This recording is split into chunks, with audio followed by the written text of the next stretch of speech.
Bendiciones, hermanos. Dios les bendiga. Otra vez estamos aquí con un video para poder explicar algunas cosas que hemos ido revisando y viendo con el tiempo. Sé que todos ustedes han estado acompañándonos en oración por los puntos que estuvimos viendo en el video anterior sobre este tema, sobre todo lo que tiene que ver con Ucrania y sobre todo con el conflicto que estamos viendo ya. Yo creo que todos nosotros hemos estado viendo en las noticias y el fin de este video es poder revisar nuevos puntos acerca de esto y continuar nuestra oración de forma específica, de forma con entendimiento, de tal manera que podamos ser eficaces en nuestras oraciones y, por qué no, también en cualquier forma de ayuda. En esta oportunidad voy a hablar de Ucrania. En la siguiente semana seguramente voy a hablar de Rusia, porque ambos lugares o ambos pueblos de alguna manera tienen que ver con esto. Entonces quiero comenzar, para no darle el tiempo, una vez más vamos a ocupar estas positivas para ir revisando algunas imágenes que nos pueden ayudar a ir entendiendo lo que vamos a ver hoy. Entonces quiero del 2021. En este caso, obviamente, aquí estamos viendo una imagen que tiene que ver con una falsedad, porque el apóstol Andrés jamás hubiese querido que se le rendiera culto, que se le hiciera alguna estatua y mucho menos que se le incluyera con una iconografía. En este caso, tanto el catolicismo como el cristianismo ortodoxo hace uso de la X como una forma icónica, ¿sí? Para, digamos, ligarlo a Andrés, al apóstol Andrés. Ahora esto va a ser interesante porque yo creo que todos hemos visto en alguna medida esta bandera con diferentes colores tal vez, que es la conocida bandera con la cruz de San Andrés.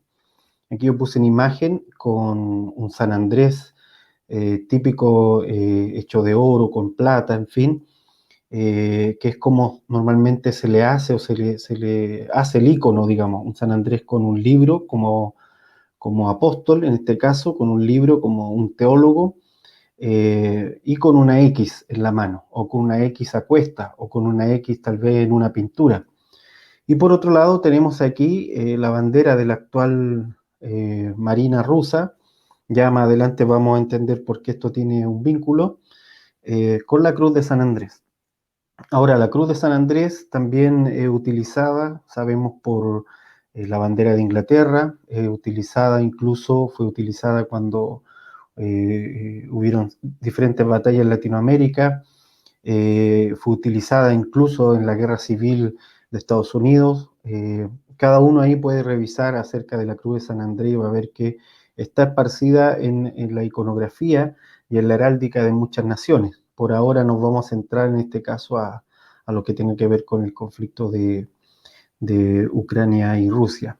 Pero siguiendo con esta leyenda, como para tenerlo en cuenta, porque como les digo, va a repetirse esta iconografía, va a aparecer en otro elemento, se cree que el apóstol Andrés viajó a los países que se encontraban sobre las costas del Mar Negro, en este caso Ucrania, la actual Ucrania, la parte norte de la península balcánica y Escitia, la tierra donde más tarde se formó Rusia. De acuerdo a la leyenda, el apóstol Andrés predicaba sobre la península Tauride, después sobre el río Dnieper, el que vemos a veces en las noticias que está junto a Kiev.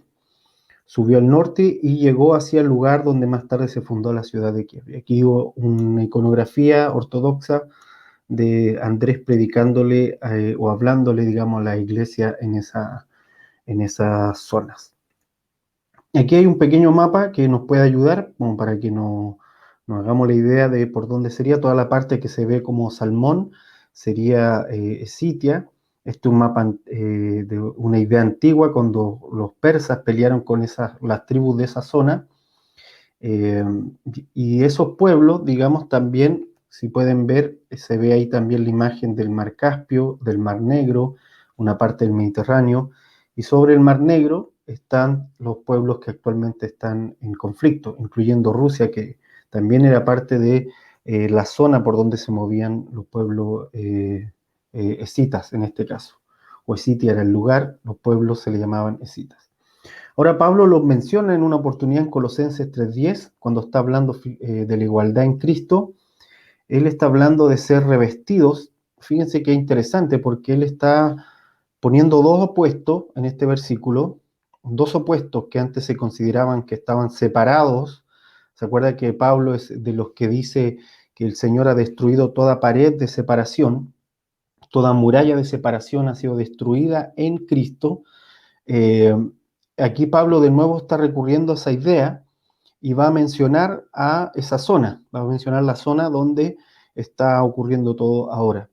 Colosenses 3:10, y revestidos del nuevo, fíjense, del nuevo, de algo distinto, obviamente en Cristo, no conforme a este mundo, no conforme a los conflictos políticos de cada tiempo, sino en Cristo, el cual conforme a la imagen del que lo creó, se va renovando hasta el conocimiento pleno, nosotros, como ese nuevo hombre en Cristo, dice donde no hay griego ni judío, circuncisión ni incircuncisión, no hay bárbaro ni escita, siervo ni libre, sino que Cristo es el todo y en todos. Esta parte yo creo que necesitamos mantenerlo en mente, porque aquí Pablo está con estos versículos rompiendo todo límite de separación, ¿sí? Todo límite de separación.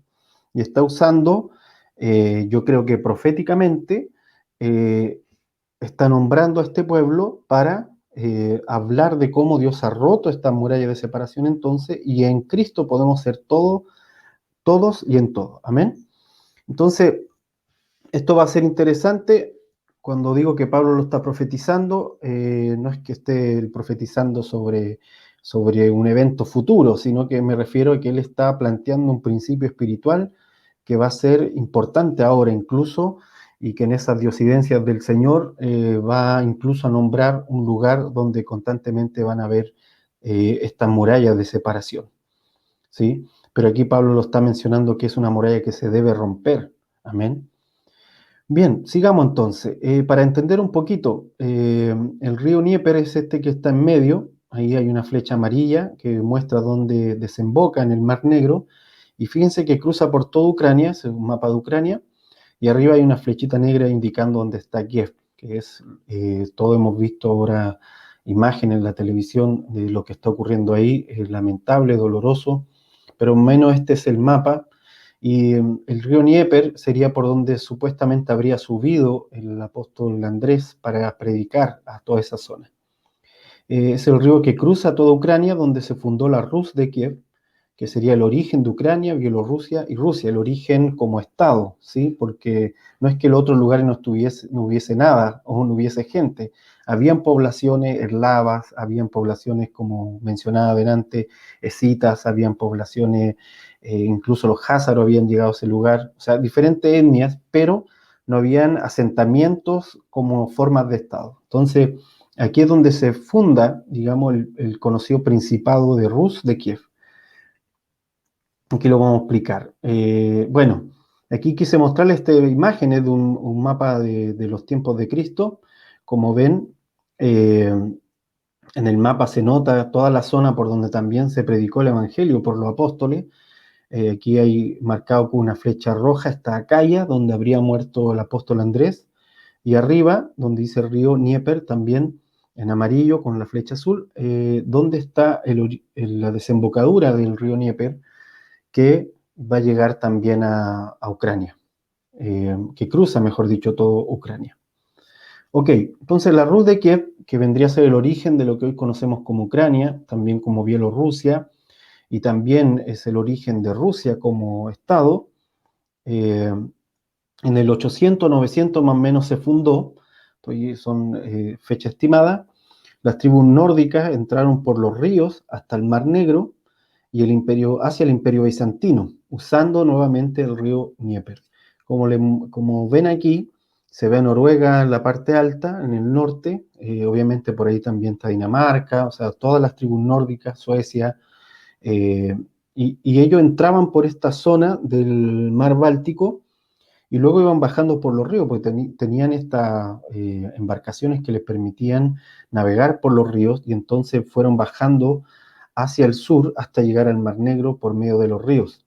Y se van fundando diferentes asentamientos que van reforzando una ruta comercial por medio de estos ríos, y entonces después lo que hacen, lo que ocurre es que se van a unificar todos estos asentamientos y se va a fundar el Principado de Rus de Kiev, que desde ahí vendrá entonces la Rusia, y también va a salir Bielorrusia y va a salir Ucrania como naciones. Ahora, importante entender que a pesar de que aquí estamos viendo como una forma de Estado, sin embargo, habían diferentes etnias, vuelvo a reiterarlo, por todo este territorio, distintas, que se empiezan a unificar alrededor de ciudades-estado, ¿sí? O ciudades más feudales, e incluso como las típicas civilizaciones de aquel tiempo. Entonces, volviendo a este punto, quien funda entonces la Rus de Kiev es Oleg. Oleg, uniendo diferentes asentamientos eslavos, escitas, varegos, házaros. Bueno, los varegos vendrían a ser los que son de tribus nórdicas, los eslavos ya estaban en ese lugar hace mucho, de hecho ellos tienen que pagarle tributo a Oleg, pero luego van también, obviamente va produciéndose el mestizaje y van produciéndose esta unión de diferentes etnias y se va produciendo entonces esta zona que le van a llamar luego la Rus de Kiev. Oleg, luego vienen, obviamente, Oleg no pudo dejarle su Rus de Kiev a uno de sus hijos, sino que quien toma el lugar es Igor. Igor luego tiene un hijo, al que le llaman Sviatoslav. Aquí me van a perdonar con la pronunciación, no sé realmente si se pronunciara así de esa manera, pero Sviatoslav va a ser quien va a darle fuerza, digamos, a este asentamiento. Y él tuvo tres hijos. Uno de ellos, el más conocido y quien va a repetirse luego en la historia, como un ícono, va a ser Vladimir. Aquí en esta imagen ustedes pueden ver toda esta zona café, sería la Rus de Kiev. Ahí está abajo, marcado con naranjo, las fronteras de Ucrania, de la actual Ucrania. Kiev está ahí justamente en la parte norte. Abajo, si se fijan, están los cristianos de Oriente de aquel tiempo. Estamos hablando de la Europa del año 900 al 1000, el Imperio Bizantino. Ahí estaba el cristianismo predicado por los apóstoles, el cristianismo, pero ya era el año 1000, o sea, ya había pasado todo lo de Constantino, ya la iglesia estaba institucionalizada, ya era una forma de religión. Eh, y también vemos hacia este otro lado lo que sería hoy la actual Rusia. Pero como vemos como ciudades, aquí es donde se fundan entonces estos primeros asentamientos formales. Sviatoslav va a ser todo un personaje. Él adoraba a los dioses eslavos, obviamente, que son como una especie de... Los dioses eslavos son muy similares a los dioses nórdicos, creían también en un gran árbol como el Yggdrasil de los nórdicos, creían en diferentes dioses, uno muy similar a Thor, uno muy similar a... muy parecido a lo que pasaba con los romanos y los griegos, que eran dioses similares con cambios de nombre. En este caso los eslavos exactamente lo mismo. Y Sviatoslav se cree que él le da el nombre de Rus de Kiev al lugar. De ahí provienen también ese nombre, Rus de Kiev, vendría de una mitología propia de la mitología eslava, ¿sí? Y aquí hay una imagen de cómo sería, pues el pintor pinta a Sviatoslav, que está ahí en este botecito, como lo describieron las personas que lo vieron en algún momento en aquellos años, en el año 1000.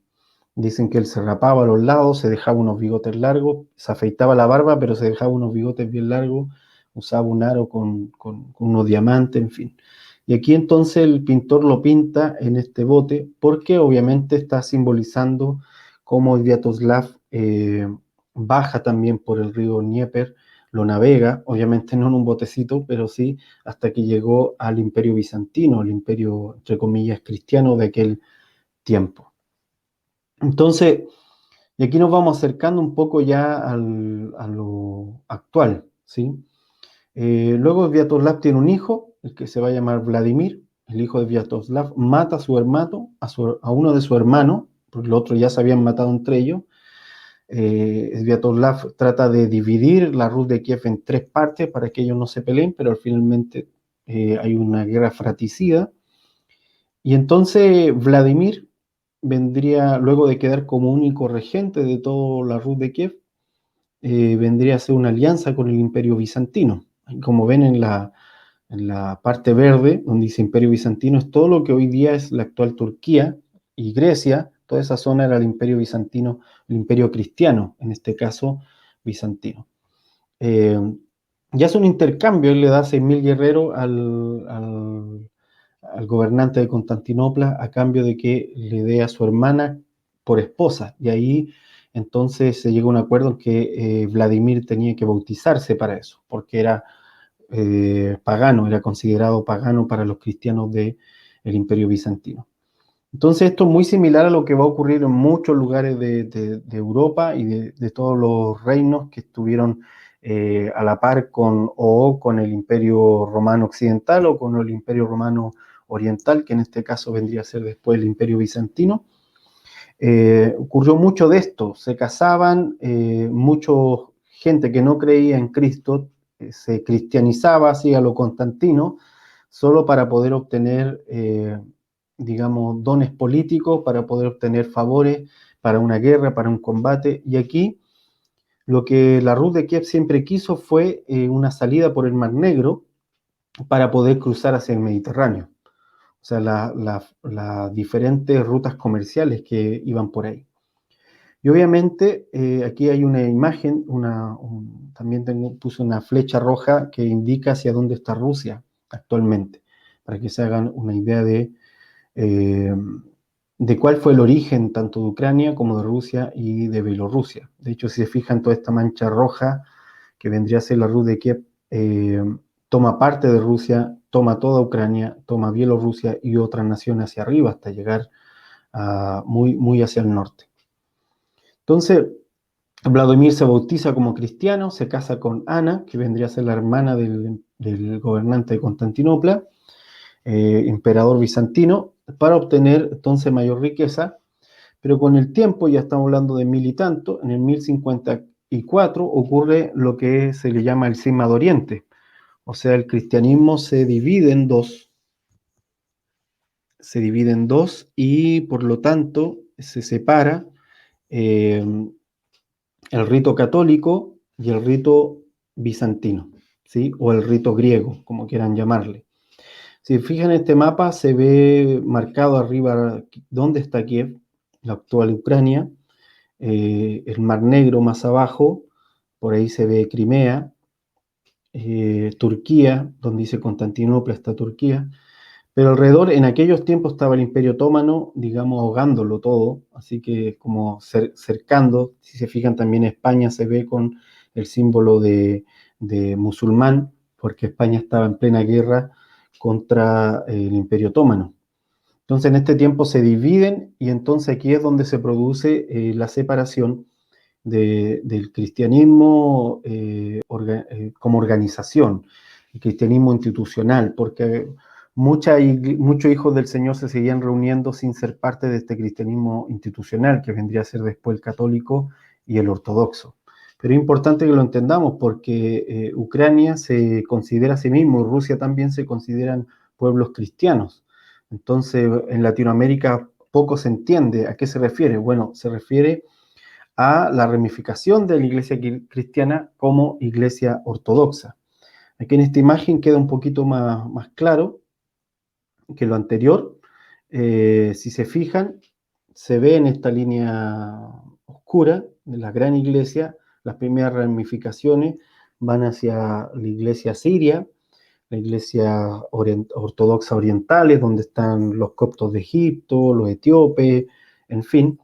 Pero más hacia arriba está entonces la división del cisma de 1054, en donde está la Iglesia Católica con esta línea roja, de donde se desprendería después el protestantismo, y también la Iglesia Ortodoxa Bizantina. Y la Iglesia Ortodoxa Bizantina, todo esto que ven al otro lado, diferentes ramificaciones, tienen que ver porque como no tienen un patriarca, pero el patriarca no es una voz infalible como el Papa, hay mucha diferencia entre lo católico y lo ortodoxo, a pesar de que en toda la liturgia, en la parafernalia externa, pareciesen similares, la verdad es que tienen muchas diferencias entre ellos.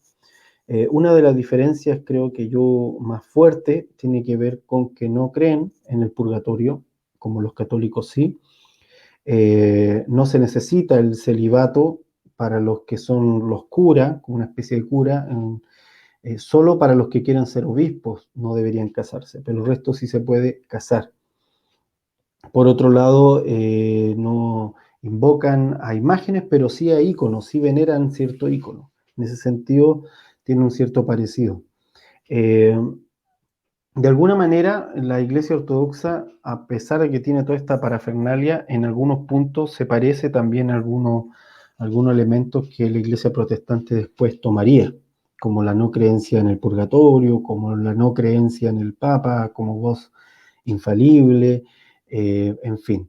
Y así como la no creencia, por ejemplo, los ortodoxos tampoco creen en la ascensión de la Virgen, o la la Inmaculada Concepción de la Virgen, como si María hubiese nacido sin pecado. Ellos no creen en eso, como lo hacen también los católicos. Entonces, en ese sentido, son iglesias institucionales, son iglesias, de esto hemos hablado en otra oportunidad, de cómo cuando algo se va institucionalizando, también va perdiendo en gran manera el flujo del Espíritu, porque al final ya no está el Espíritu Santo edificando, lo que está edificando son las diferentes dogmas, las diferentes estructuras que se están estableciendo con esto, con el tiempo, las tradiciones, en fin, son las que terminan por edificar algo que no necesariamente tiene el sello del Espíritu Santo, que no necesariamente tiene el sello del apartarse de iniquidad. Pero siguiendo con esto, curiosamente, no hace mucho, todavía estaba Raúl Castro en Cuba, hubo una reunión entre estos personajes, entre Kirill, que vendría a ser el patriarca de la Iglesia Ortodoxa, y Francisco como el Papa. Tuvieron una reunión, firmaron incluso un documento juntos, donde prácticamente se ponían de acuerdo en algún elemento, y entonces eso ocurrió ahí en La Habana, curiosamente en una ciudad y en una isla que es puerta entre el Atlántico y todo lo que sería Sudamérica. Se juntaron ahí, se reunieron, tuvieron una reunión y, como les digo, firmaron un decreto. Entonces son básicamente instituciones, son iglesias institucionales. El problema de las iglesias institucionales, todos los conocemos, tienen esta tendencia profunda a la corrupción y a dejar de lado lo que el Espíritu Santo va pidiéndole a sus hijos. Entonces, por eso puse la imagen al lado de entre comillas, San Andrés, que obviamente este es un personaje, que está ahí de oro y plata, no se parece en nada al verdadero apóstol. Entonces, volviendo a Vladimir el Grande como un ícono identitario tanto para Ucrania como para Rusia, hace muy poco, en Rusia, en el 2016, luego de todo el conflicto que hubo por la anexión de Crimea, todo el conflicto que tuvo Rusia no sé si recuerdan cuando sacaron al presidente de Ucrania que arrancó a Rusia, y luego vinieron elecciones, y luego Zelensky aparece después de todo ese tiempo incluso, pero en el 2014 hubieron los primeros enfrentamientos entre grupos prorrusos y el ejército ucraniano. Bueno, en medio de todo eso, se hace esta estatua, o se inaugura esta estatua en Moscú. Ahí en rojo dice estatua de 11 metros inaugurada en Moscú el 2016, una estatua de Vladimir el Grande. Y a la par, en Ucrania, sacan una moneda conmemorativa de oro ucraniana donde aparece también este Vladimir con una cruz en la mano y con la iglesia de los diezmos, que es la iglesia icónica de Kiev, la iglesia ortodoxa icónica, en la mano. Entonces aquí tenemos este mismo, como saben, pasa mucho en el espíritu, se toman íconos y entonces otra entidad espiritual es la que va tomando la imagen de estos íconos, y lo que está ahí al frente no es el personaje histórico, sino que básicamente viene a ser una entidad o un sistema, como pasa cuando el Señor le dice a la iglesia: tú toleras a Jezabel, o le dice: porque andan en el camino de Balaam.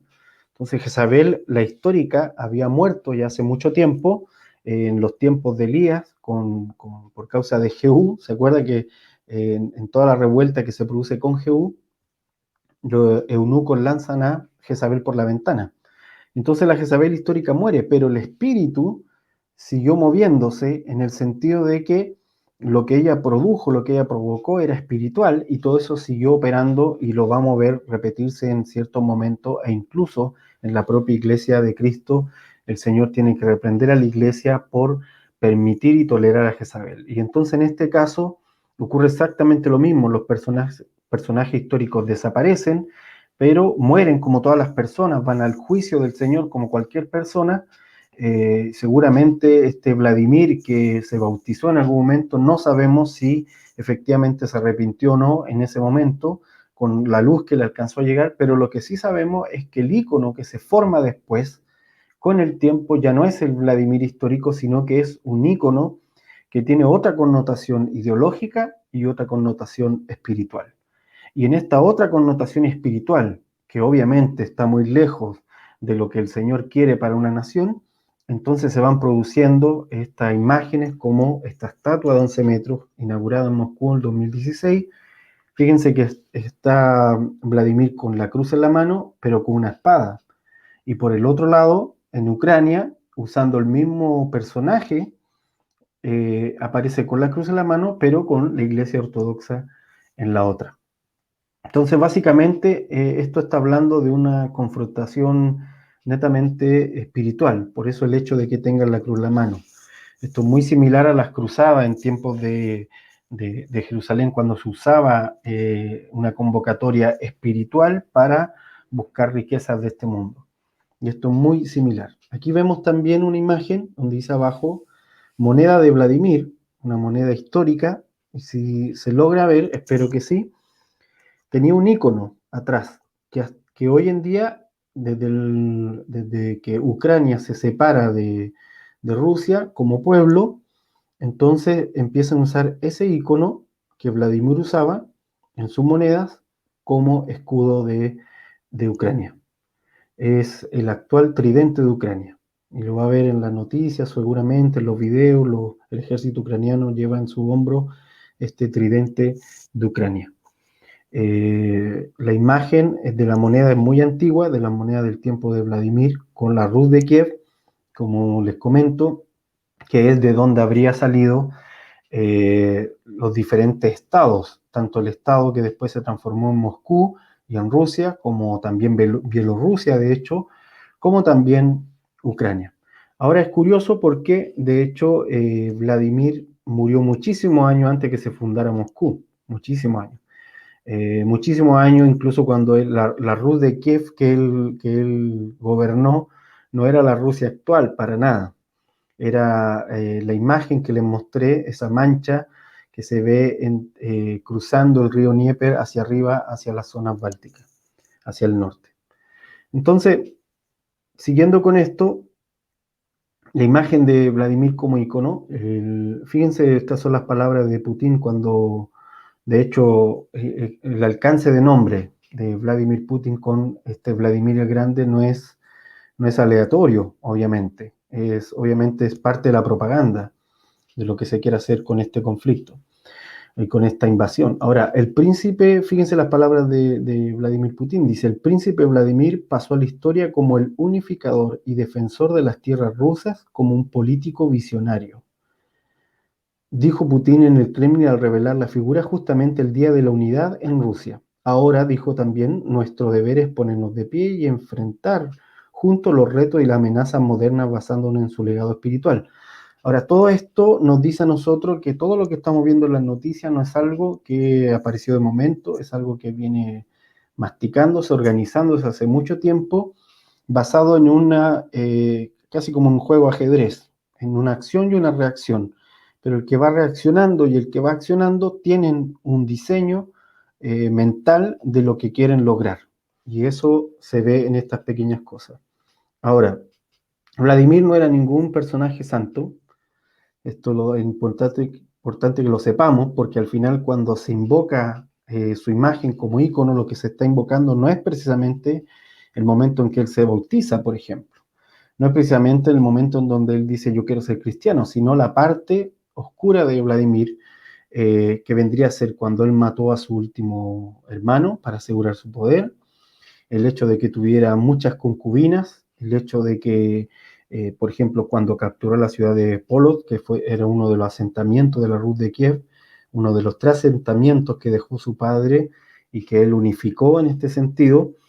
En el año 980, él abusó de la hermana del príncipe de ese lugar y que luego la forzó a ser su esposa. Y al tiempo después también sabemos que para él enviar los 6.000 guerreros al rey o al gobernante, entre comillas, cristiano ortodoxo bizantino, le envía los 6.000, pero a cambio de que su hermana sea, que la hermana del gobernador bizantino sea la nueva esposa de Vladimir. Ahora, es cierto, se bautiza, también al regreso Vladimir ordena que se ha quitado todos los dioses eslavos, quita todos los dioses eslavos de ese tiempo, pero algo que no se dice es que precisamente el cristianismo ya había avanzado muchísimo a toda esa zona. O sea, esto es muy parecido a lo de Constantino. Constantino decide hacerse cristiano precisamente cuando él ya ve que sus dioses romanos no tenían la efectividad sobre el pueblo. Y en este caso Vladimir también, cuando él decide ser cristiano, también el cristianismo había avanzado. O sea, si es cierta la leyenda de que Andrés predicó, y aun si no fuese cierta, cuando Pablo los menciona, lo cita a toda esa región, también sabemos que estaba en la mente y en el corazón de la iglesia predicar esos lugares. Así que es muy probable que entre el año 60 o 80, cuando muere el apóstol Andrés, y el año 1000 y tanto, cuando está, o 800 o 900, cuando está Vladimir, ya han pasado muchísimos años y obviamente el cristianismo ya había llegado a esas zonas. Entonces, cuando Vladimir se hace cristiano, básicamente lo que él está haciendo es seguir el flujo de la historia según como le convenga. Y es cierto también que él decide hacerse cristiano, o sea, aceptar bautizarse, porque obviamente puede haber dicho, no me pienso bautizar, aunque me estén pidiendo, aunque con esto, solamente con esto pueda casarme con Ana, que era la hermana del gobernador bizantino, pero sin embargo él lo acepta porque ve el esplendor de Constantinopla en ese momento, del imperio cristiano bizantino. Entonces quiero mostrarle esto porque aquí ya nos vamos acercando a lo actual. El sello de Sviatoslav en el 970 sufre una modificación, se transforma en el sello de Vladimir el Grande en el 980. Para el 1019, el hijo de Vladimir, Yaroslav el Sabio, que le llamaban, hace otra modificación al símbolo, y este símbolo es el que va a terminar siendo el escudo entonces de Ucrania. Es parte del escudo de Ucrania, en la bandera sobre todo. No me estoy refiriendo al escudo de la heráldica propiamente tal, porque ese tiene otros aristas que ahora voy a omitir para poder centrarme en esto y que se pueda entender bien. Lo interesante de esto es que es un sello y evoca la identidad obviamente violenta de Sviatoslav y Vladimir, no está evocando la parte cristiana. Este tridente marítimo podría ser un tridente marítimo, se dice, los historiadores piensan que puede ser un tridente marítimo o que puede ser un ave que va descendiendo en picada para cazar. Ahora, ese descender en picada es porque está apuntando hacia el Mar Negro, que vendría a ser la desembocadura del río Dnieper, que es el río central de Ucrania. Entonces quiero mostrarle un poco más atrás, en una de las imágenes que vimos, acá está. Fíjense, así como esta flecha azul desciende, así fue como descendieron las tribus de los varegos o tribus nórdicas, fueron descendiendo, fueron sujetando diferentes grupos étnicos hasta formar la Rus de Kiev, siempre bajando hacia lo que es el Mar Negro. Entonces, el ave en descenso, el ave en picada, que está cazando en picada, tiene referencia a eso, hace una referencia abierta a bajar hacia el Mar Negro para cazar, para conquistar, ¿sí? Entonces nos está evocando, digamos, a la parte cristiana, ¿sí? O la parte misericordiosa, o a la buena identidad de Sviatoslav o Vladimir, que fueron los primeros en usar estos símbolos. Algunos historiadores incluso dicen que estos símbolos tienen relación con alguno de los, sobre todo el que hizo Sviatoslav, porque él sí creía en dioses eslavos, no en dioses cristianos, a pesar de que tuvo familiares cristianos, pero que sin embargo está evocando a uno de sus dioses. en ese símbolo. Entonces, siguiendo con esto, porque es importante comprenderlo, la identidad de la bandera va a reflejar el cielo, la parte azul, abajo el amarillo como el trigo y el tridente. El trisub le llaman el tridente de Sviatoslav y Vladimir. Básicamente vuelvo a este punto porque es como si si se estuviese invocando una parte propia de hecho, una parte propia de la parte aguerrida, de la parte violenta. En 1964, cuando se toma de nuevo este símbolo, cada vez que se ha pedido, digamos, como la autonomía de Ucrania, de la Rusia, se está evocando esta parte, ¿sí? Como parte de la identidad. Entonces, el conflicto actual, volvamos al conflicto actual, ya con esto en mente, si se fijan, lo primero que hace Rusia cuando empieza a invadir, antes de invadir, de hecho, fue anexar Crimea en el Mar Negro, la entrada al Mar Negro, y luego fue tomando estos puntos para ir avanzando así. Ahora, si vemos este mapa y lo comparamos con esto, aquí vamos a ir viendo algo un poco de la identidad de Ucrania. Los problemas de la identidad de Ucrania es que efectivamente hay mucho de Rusia en la identidad de Ucrania. No es una identidad unificada, digamos, sino que hay mucho de Rusia en ella. Estos mapas que les estoy mostrando no son mapas que hayan hecho los rusos. De hecho, son mapas que han salido que los tomé de fuentes muy occidentales, ¿sí? Entonces vemos que toda la parte sur, sureste, sobre todo la salida al Mar Negro, aquí está este mapa que muestra los hablantes en ruso. 75% de toda esta zona roja, las zonas más rojas son de entre el 75 y el 25% de hablantes rusos. Aquí tengo otro que es del Washington Post, por ejemplo. No se podría decir que el Washington Post es prorruso, para nada. Pero fíjense, él deja en un 50%, baja un poco del 75 al 50%, pero nuevamente deja toda la parte sureste, la salida del Mar Negro, como una zona de hablante ruso. Y ahí está la zona del Donbass, por ejemplo, que hemos visto al inicio de la invasión, fue la primera zona donde entraron los militares rusos, el ejército ruso entró por ahí y antes de entrar lo declaró independiente, o sea, como una zona que no era parte de Ucrania. Lo mismo hizo después de los conflictos del 2014 en adelante con Crimea, cuando anexaron Crimea, la isla de Crimea o esta zona de Crimea, también la declararon independiente, se declaró independiente y luego fue anexada. Entonces esta zona, el problema es que esta zona es un problema porque tiene mucho hablante ruso. Aquí hay otro mapa también que muestra toda la zona roja hablante ruso, toda la zona amarilla más hacia Europa es ucraniano, de lengua ucraniana, y en el centro hay una mezcla, los que viven ahí usan ambas lenguas o usan una mezcla de palabras entre uno y otro. Fíjense en esta imagen, ya no está hablando del lenguaje, aquí hay una imagen que nos muestra la tendencia política en el 2007, o sea, 7 años antes de los primeros conflictos más fuertes de Ucrania y Rusia. Y la tendencia política era que los partidos prorrusos, que son el color azul, se ubican en el mismo sector, y los partidos más pro-Europa, que es este color más rosado, o espero que sea rosado ese color, en realidad, o violeta, o magenta, o en fin. Bueno, el azul versus el rosado. El azul básicamente muestra la tendencia política y tiene que ver con una zona más prorrusa, precisamente por lo que estamos mencionando.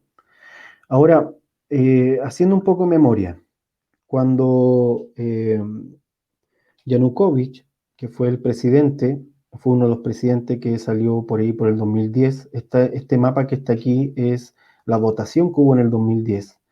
Toda la zona amarilla es la zona que votó por Yanukovych. Este Yanukovych es el presidente que tuvo que arrancar a Rusia porque hubo una protesta hasta que fue quitado del poder.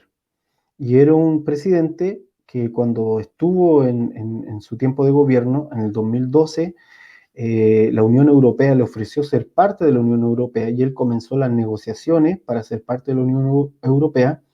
Y entonces en el 2013 Rusia entra a, digamos, a intervenir en el sentido de que le ofrece a Yanukovych romper ese proceso y a cambio de gas, por ejemplo, a cambio de dinero, a cambio de lo mismo que la Unión Europea, pero en este caso Rusia, estaban ahí ambos bandos peleándose por tener la influencia de Ucrania.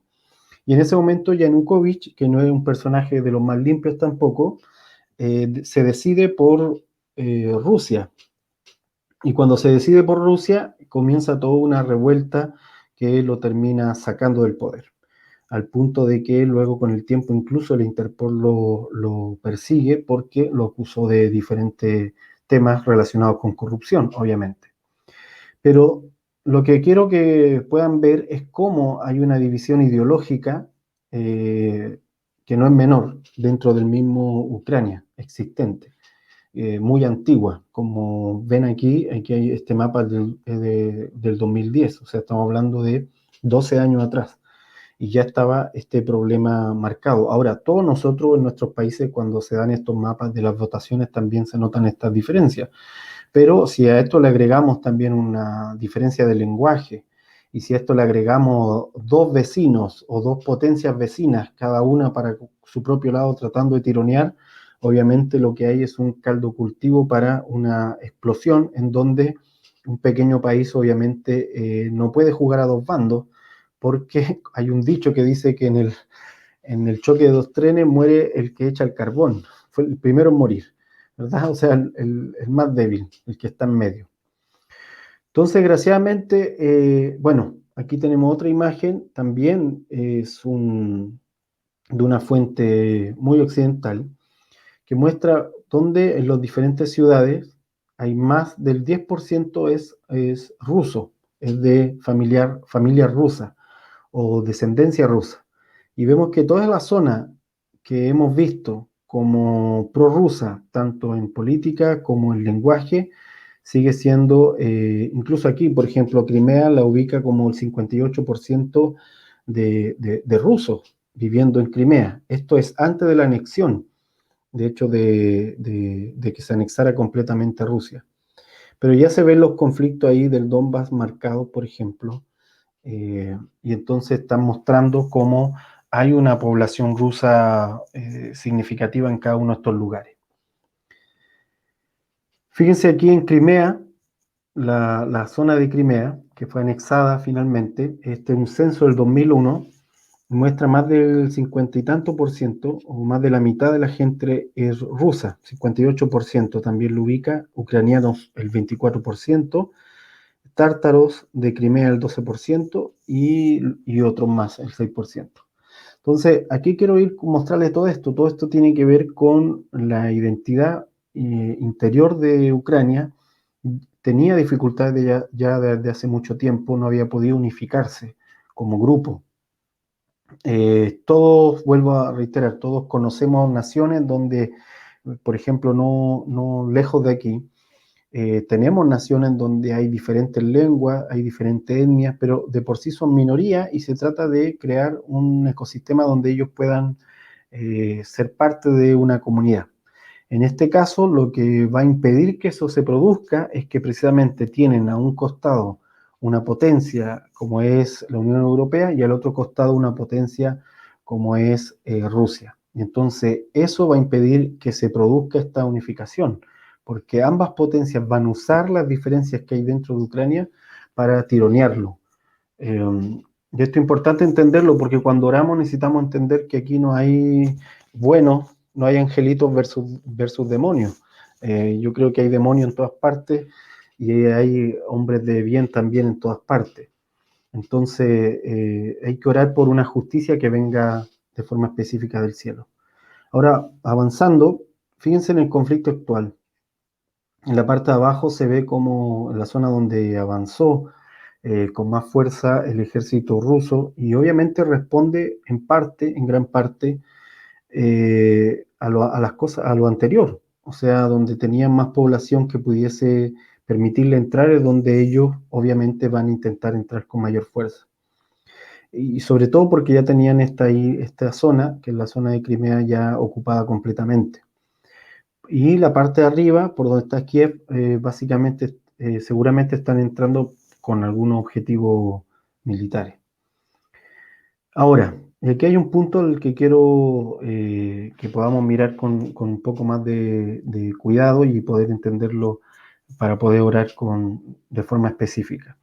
Desde hace mucho tiempo ya hay en el imaginario de los grupos de poder ruso la idea de la Nueva Rusia. Nueva Rusia es una manera en que le nombraban a la pequeña Rusia, le decían a Ucrania. De hecho, el nombre Ucrania no se encuentra mucho en los libros históricos para el territorio. Normalmente se encuentra la Rus de Kiev o se encuentra una palabra para definirla como una pequeña Rusia o una nueva Rusia. Entonces, bajo ese concepto de la nueva Rusia, es que hay una idea en el imaginario digamos, de incluso los rusos y seguramente en Putin, de esta nueva Rusia. ¿Qué vendría a ser esto? Esta imagen que ve acá, eh, que es Rusia tomando toda la zona sureste de Ucrania, y de alguna forma dejándolo sin salida al Mar Negro. Y por otro lado, Ucrania obviamente va a querer siempre tener esa salida al Mar Negro por todo lo que significa eso, pero también porque es parte de la identidad que se adoptó como pueblo. Ahora, esta imagen que le estoy mostrando, este mapa, es parte de ese imaginario, de esta especie de Nueva Rusia. Si se fijan, este mapa es no es nuevo, es antiguo, y no es el único. Hay otros más, digamos, que van a esta idea de una Rusia basada en la zona del Donbass, basada en la zona de Crimea, basada en toda la zona, vuelvo a reiterar, sureste de Ucrania. O sea, de alguna forma, eh, generar aquí una nueva frontera, poniendo toda la parte sur como parte de Rusia y achicar de alguna forma el territorio ucraniano, dejarlo sin salida al Mar Negro, ocupar toda la zona prorrusa, en el sentido de que hay minorías rusas acá en el sur, y hacer uso de eso como una especie de trampolín para hacer esta invasión, ¿sí? Obviamente esto es muy tóxico, porque si bien es cierto, todas estas bestias grandes, digamos, estas naciones que abarcan muchos pueblos, lo hacen por medio de la fuerza, no hay otra manera de hacerlo. Y lo lógico es poder dejar que una nación, con todas sus diferencias internas, puedan solucionarlo de forma interna. Sin embargo, cuando digo diferencia, me refiero a diferencia en términos de esto, de étnico, lenguaje, en fin, y que en paz puedan encontrar soluciones que los favorezcan a todos. Y sin embargo, aquí vemos una invasión abierta, con un imaginario antiguo, en este caso, de poder seguir expandiéndose como un gran imperio, porque esta es una idea imperial, no es una idea de nación, con imágenes como este Vladimir, por ejemplo, como una imagen imperial, con un imaginario de por medio, y con un enemigo, que en este caso vendría a ser obviamente la Unión Europea, la OTAN, Occidente, en este caso. Y por otro lado también Occidente, tratando de usar a Ucrania como su punta de lanza, pero tampoco es como una lanza a la que no quieren darle fuerza tampoco, la quieren tener ahí como, digamos, golpéalo a él y no nos golpea a nosotros. Eso es básicamente lo que ha ocurrido en este tiempo. O sea, todos vemos que el apoyo europeo, en este caso, y aquí es complicado entender bien qué sería mejor, porque el apoyo europeo no ha pasado de ser, creo que lo más significativo han sido las sanciones económicas, pero más allá de eso no puede hacer nada, y por lo tanto debió haber pensado en eso antes de azuzar esta situación en Ucrania hace tantos años atrás.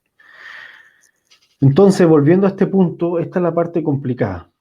Se quiere crear una especie de nueva frontera entre Si esto es cierto, digamos, lo voy a poner en estos términos, si efectivamente está en el imaginario de todo el grupo que maneja a Vladimir Putin volver en esta idea imperial, eh, achicar a Ucrania finalmente, y por eso están invirtiendo tanto tiempo y por eso se están demorando tanto, si este es el imaginario, entonces obviamente es bastante complejo porque es cercenar un territorio, algo que no se había visto hace muchísimo tiempo y que obviamente deja trauma dentro de una nación, trauma profundo.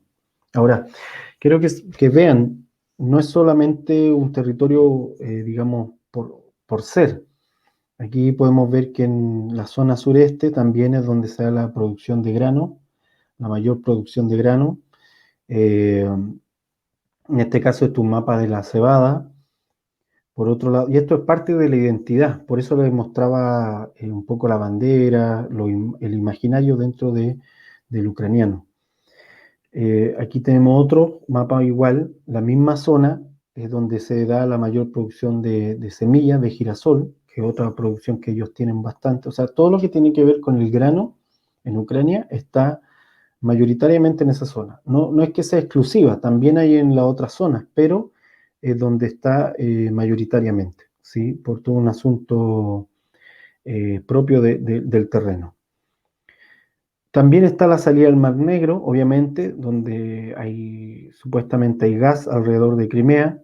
También está la salida comercial, las diferentes capturas digamos, pescado, productos marítimos, en fin, que Ucrania no tiene, solo tiene aquí en el Mar Negro. Sin el Mar Negro no tiene, obviamente, cómo sacar todo el comercio hacia el Mediterráneo. Y obviamente, por otro lado, Rusia también quiere este lugar. Si se fijan, el puerto ruso es el que tiene mayor salida, mayor movimiento por tonelada. Esos círculos verdes que ve ahí son los movimientos por tonelada. Y Rumania y por otro lado Rusia son los dos lugares en donde hay más salida. Y por el otro lado está Odessa, hacia más al norte, la zona del norte, lo que se ve es toda esa zona también marítima por donde Ucrania saca su producto. Así que básicamente cercenar de esa manera a la nación. Lo vimos en algún momento, lo hemos visto en la historia. Ocurrió con Bolivia en la Guerra del Pacífico. El diseño inglés detrás de la Guerra del Pacífico, de hacer pelear a chilenos, peruanos y bolivianos, fue un diseño de poder matar todos los puertos y dejar solamente en ese tiempo lo que era el puerto de Valparaíso, el puerto de Iquique también. O sea, los puertos controlados en ese tiempo por los ingleses. De hecho, Valparaíso tenía más población inglesa que chilena en ese tiempo, eh, donde estaban los bancos ingleses también. Y en la Guerra del Pacífico lo que ellos hicieron fue cortar la salida del mar de Bolivia, para eso financiaron toda la guerra y también la diseñaron en gran medida, y secar el puerto de Lima por mucho tiempo, o sea, cerrarlo y mantenerlo cerrado por mucho tiempo para hacer toda la producción y la salida de mar por los puertos que ellos controlaban. Entonces, eso es una estrategia muy antigua que cercena a las naciones, las va sumiendo en la pobreza, las va sumiendo en la miseria. Les muestro todas estas cosas para que podamos orar, vuelvo a reiterar, con entendimiento. Otro conflicto de esto es que precisamente si esto se llegase a dar, que obviamente vamos a orar para que, esperando en el Señor que todo salga de la mejor manera para los diferentes pueblos que viven en ese lugar. Pero eso significaría que Turquía quedaría enfrente de Rusia y habría una constante tensión en el Mar Negro entre esas dos, entre Rusia como potencia y Turquía, que hay que reconocer, en este caso Erdogan no es es un personaje bastante volátil. Fíjense, aquí en este mapa se nota mucho mejor. Turquía abajo básicamente controla la salida del Mar Negro porque la salida del Mar Negro pasa por ellos, básicamente. Aquí está la salida, para que se lo muestro mejor. Entonces, el punto amarillo, todo eso es Turquía. Tanto eh, la salida siempre va a ser por ahí para poder salir al Mediterráneo finalmente. Entonces eso sería un conflicto constante y eso ya está ocurriendo. Aquí está la imagen del marinero ruso con su bandera de San Andrés en el, en el barco. Y por otro lado, tenemos también a este mapa en donde se ven cómo la OTAN fue ocupando todos estos lugares. A todo esto, Turquía ya es parte de la OTAN, así que eso significaría una tensión ya frente a frente entre Rusia y la OTAN. Pero obviamente yo pienso que Rusia no va a entrar en el conflicto, o sea, lo que ellos quieren hacer es marcar un punto. Ahora, cerrando con todo lo que hemos estado viendo, la pregunta es si Ucrania va a terminar volviendo una frontera. Eh, Curiosamente, el territorio Ucrania fue conocido por mucho tiempo, como les decía, como la pequeña Rusia, por muchos años. Ese era el nombre que se le daban. No, no lo puedo decir en ruso porque no lo sé pronunciar, pero ese era el significado. Para demarcar, pero ellos para demarcar la diferencia, una diferencia con la Rusia de Moscú, entonces empiezan a utilizar el antiguo nombre de Ucrania. Ahora, el antiguo nombre de Ucrania precisamente significa eso, frontera. Y ya hemos visto fronteras de épocas, ¿sí? Fronteras de época no lo mismo, es una frontera física, pero también es una frontera de época que divide ideologías que están en conflicto en una época. Y ya vimos este tipo de fronteras. Luego de la Segunda Guerra Mundial, lo que se produjo fue una frontera justamente en Alemania que se llamaba el Muro de Berlín, donde se dividió al mundo en dos, entre lo soviético en este caso, prosoviético, y también el mundo occidental. Y eso trajo destrucción en otras naciones. Estaba ese muro de Berlín en medio, separó a toda una nación, en este caso Alemania, que vivieron las atrocidades de lo que eso significó, pero por otro lado también ese muro imaginario estaba también en otras naciones en la guerra, tanto en África como en Sudamérica. Si vieron el video acerca de Caín, les va a quedar también un poco más claro cómo se fue moviendo entonces la sangre de un punto a otro. En Sudamérica nos trajo varias guerras civiles, nos trajo esta idea de separación ideológica, nos trajo dictaduras también militares, nos trajo también invasiones externas, porque no solo hubieron dictaduras militares, también hubieron obviamente intervenciones tanto occidentales como de la Unión Soviética en ese tiempo en Latinoamérica. Y entonces estos son fronteras de épocas. Y básicamente lo que estamos viendo es una especie de surgimiento de eso. Y por eso lo que estoy mostrándoles para que podamos orar de una forma específica.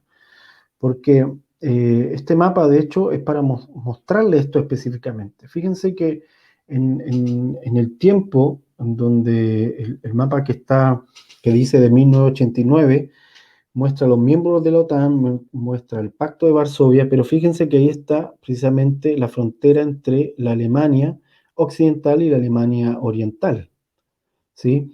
Si recuerdan, Berlín estaba dividido por el muro y una parte estaba administrado por Francia, Inglaterra, Estados Unidos y la otra parte por la Unión Soviética en ese tiempo. Pero la Unión Soviética ya desapareció hace muchísimos años y sin embargo ahora lo que tenemos en el 2000, este mapa del 2014 que está al lado, donde Ucrania no está intervenida todavía, pero ya estaba el conflicto armándose, todo lo que les comenté, ya Ucrania está justamente siendo mirado como la nueva zona de frontera entre dos ideologías. Ahora, en este caso vendría a ser lo occidental versus lo euroasiático, porque obviamente están incluyendo a China dentro de todo este conflicto.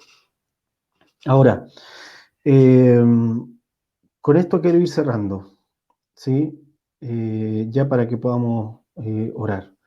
Se quiere, como les decía, convertir a Ucrania en una frontera de época, no solo una frontera territorial, sino una frontera de época, en un símbolo para los próximos 20, 30, 50 años.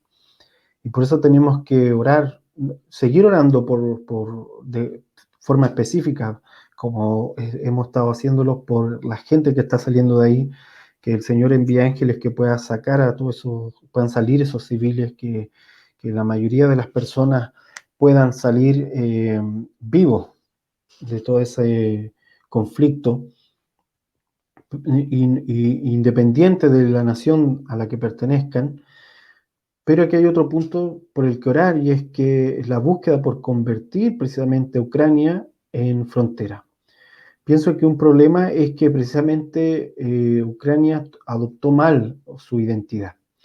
Tomó su identidad de una figura violenta en este sello de Vladimir en este sello de la Rus de Kiev antigua. Tomó la parte violenta de eso, la parte cazadora, la parte del tridente marino, del Mar Negro, la parte del ave que desciende hacia abajo con el fin de cazar. Entonces esta parte violenta va a estar siempre empujando. Y en estos días, entendiendo un poco de esto, vino a mí de parte del Señor este personaje de la Escritura, que originalmente se llamaba Merib Baal, pero que fue puesto como Mefiboset.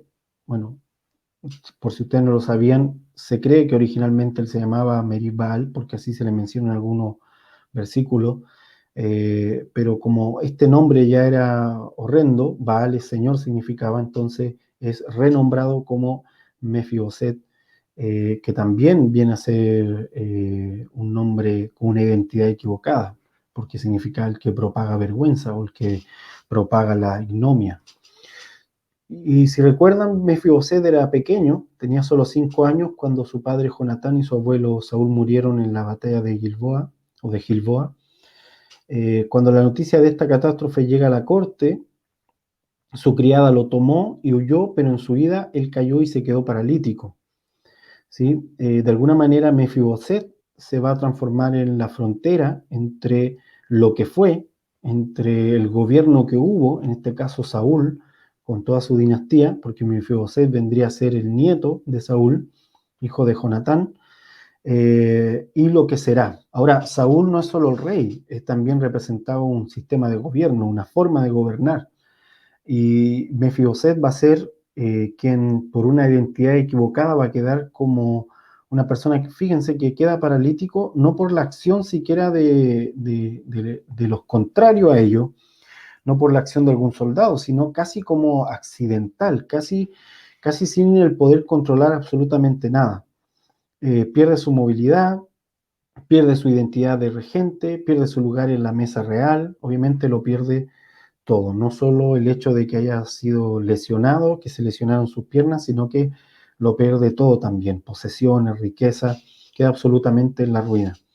En una batalla entre fuerzas que, siendo un niño, obviamente, Mefiboset no controlaba, porque era muy joven, y por decisiones que él no tomó. Y aquí me parece una figura similar a lo que ocurre con esta nación que es joven como nación, es antigua en su historia, porque les acabo de mostrar lo antiguo que es su historia, pero como nación es muy joven, y como nación joven toma un nombre, o más allá del nombre, toma ciertos elementos identitarios que lo van a llevar sí o sí hacia la violencia, lo van a llevar hacia el conflicto constante con estos vecinos, que en este caso vendría a ser una potencia que obviamente tampoco hacen mucho por mantenerse al margen. Y me refiero a las dos potencias, tanto a la de Occidente como a la de Rusia. Entonces a lo que voy es que se va a producir esta identidad, como pasa con Mefiboset, una identidad equivocada, una identidad que no precisamente es la correcta, eh, y, y por fuerzas que no puede controlar, por fuerzas que no dependen de sí, termina saliendo herido, termina saliendo dañado, ¿sí? Obviamente David representa a Cristo en esta historia de Mefiboset, que a Cristo y la gracia de Cristo, que es inesperada, que viene de pronto sobre nosotros, que es capaz de rescatarnos, digamos, de las condiciones más difíciles, una gracia que es inesperada, que es capaz de tomarnos y de forma súbita transformarnos de un completo destrucción a un lugar de privilegio, a un lugar de seguridad, a un lugar también que de alguna manera eh, pudimos haber estado destinados a tener, porque Mefiboset de alguna forma era hijo de Jonatán y por lo tanto bajo el pacto de David con Jonatán, él no estaba destinado a vivir en miseria, sino que estaba destinado a tener una posición favorable, ¿sí? Finalmente en la historia de Mefiboset hay un punto que es el final que a veces no se considera, normalmente nos quedamos en la parte donde Mefiboset se sienta a la mesa de David, pero hay un punto que es importante y es que Mefiboset tiene un hijo, Micaía, su nombre es ¿Quién es como Jehová? Eso significa Micaía. Y a mi parecer Micaía es la representación de ese tiempo nuevo, de ese tiempo en donde quedó atrás la parálisis, quedó atrás eh, lo que sufrió producto de este choque de poderes que él no controlaba y finalmente se establece Micaías como el porvenir, como lo que ha de venir. Y en estos días, en los tiempos como ustedes han tenido también de ir preguntándole al Señor acerca de todo esto e ir también presentándonos delante del Señor acerca de todo esto, el Señor trae a mi mente esta situación de cómo Mefiboset es no solo llevado hacia la gracia, sino que finalmente, al término de su día, Mefiboset puede dar a luz otra identidad, que en este caso vendría a ser un Micaía, un quien es como Jehová. ¿Sí? Y creo que ahora mismo, con la situación que está ocurriendo ahora mismo, Ucrania está sufriendo, y no solo ahora, sino también desde estos años que le he mostrado, 2014, incluso un poco más atrás, su identidad quebrada, su identidad ha sido trastocada por este choque de bestias que son estas formas imperiales, porque tanto por un lado como por el otro hay formas imperiales que tratan de tomarlo para su propio beneficio, que usan el ejército, que usan la propaganda también comunicacional, que usan la economía para poder arrastrarlo hacia su lugar ella está sufriendo por eso y se ha transformado de forma literal, desgraciadamente, su nombre que significa frontera, se está manifestando, digamos, justamente en medio de este cambio de época que es el que estamos viviendo hoy en día, que comenzó, eh, eh, podríamos decir, 2019, 2020 en la pandemia, eh, años que vienen hacia adelante son totalmente distintos a los que dejamos atrás. Entonces, pero, sin embargo, creo que podemos orar para que en un acto de la gracia del Señor, un acto inesperado de la gracia del Señor, el Señor recuerde el pacto. Amén. El Señor recuerde el pacto que tiene con el pueblo de ese territorio, para restaurarlo, para devolverlo a la mesa y devolverlo a la corte de las naciones consagradas. Creo que podemos orar como en ese punto, que el Señor pueda, en un acto inesperado de su gracia, y con esto no me estoy refiriendo solamente al conflicto de la guerra en sí, sobre todo también estoy considerando aquel pueblo que ya no está en su territorio, que salió de su territorio, que están ahora como refugiados en otros países, a los que todavía no pueden salir. Estoy pensando incluso a que si esto llegase a durar más tiempo de lo que se cree, que el Señor en un acto inesperado de su gracia pueda traer a restauración a un pueblo que está siendo y que ha sido dañado por causa de situaciones que ellos no controlaban, pero que la gracia de Dios puede venir a ese lugar, a ese pueblo y restaurarlos al lugar donde les pertenece, al lugar que inicialmente ellos visualizaron para sí mismos y restaurar una identidad nueva, una identidad distinta, que sea distinta en el Señor, como le ocurre a Mefiboset al dar a luz un Micaías. Amén.